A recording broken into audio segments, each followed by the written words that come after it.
राम का वनवास। राम ने अपने पिता दशरथ एवं माता कैकेयी के चरण स्पर्श किए।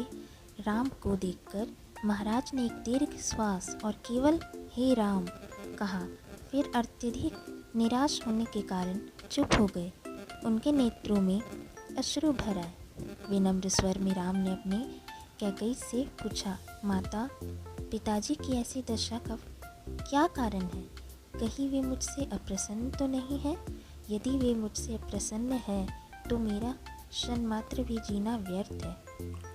कैकेयी बोली, वत्स, महाराज तुमसे अप्रसन्न तो है, हो ही नहीं सकते, किंतु इनके हृदय में एक विचार आया है जो कि तुम्हारे विरुद्ध है, इसलिए ये तुमसे संकोचवश कह नहीं पा रहे हैं। देवासुर संग्राम के समय इन्होंने मुझे 2 वर देने का वचन दिया था।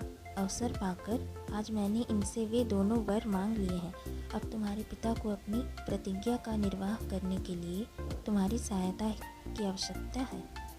यदि तुम प्रतिज्ञा करोगे कि जो कुछ मैं कहूँगी उसका तुम अवश्य पालन करोगी, तो मैं तुम्हें उन वरदानों से अवगत करा सकती हूँ। राम बोले, हे माता, पिता की आज्ञा से मैं अपने प्राणों को भी आहुति दे सकता हूँ। मैं आपके चरणों का सौगंध खाकर प्रतिज्ञा करता हूँ कि आपके वचनों का अवश्य पालन करूँगा।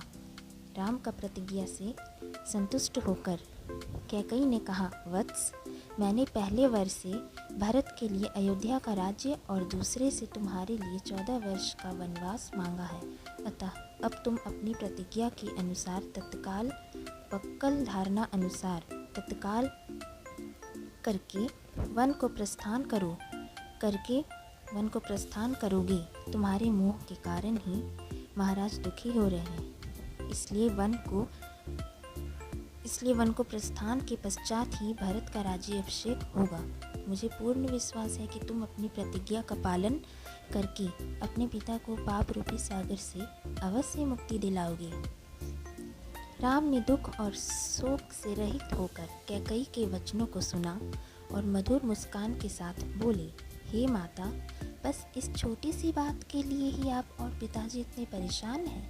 मैं तत्काल वन को चला जाता हूँ। यही मेरी सत्य प्रतिज्ञा है। महाराज दशरथ राम और कैकेयी के इस संवाद को सुन रहे थे। इसे सुनकर वे एक बार फिर मूर्छित हो गए। राम ने मूर्छित पिता और कैकेयी के चरणों में मस्तक नवाया और चुपचाप उस प्रकोष्ठ से बाहर चले गए। इस कहानी से हमें यह शिक्षा मिलती है, जिस तरह से राम जी अपने माता और पिता का आज्ञा पालन करते थे, उसी प्रकार से हमें भी अपनी माता और पिता की आज्ञा का पालन करना चाहिए। धन्यवाद। आप इस वीडियो को ज़रूर देखें और लाइक, शेयर एंड सब्सक्राइब ज़रूर करें। राम जी के लिए एक लाइक और सब्सक्राइब ज़रूर कीजिएगा। धन्यवाद।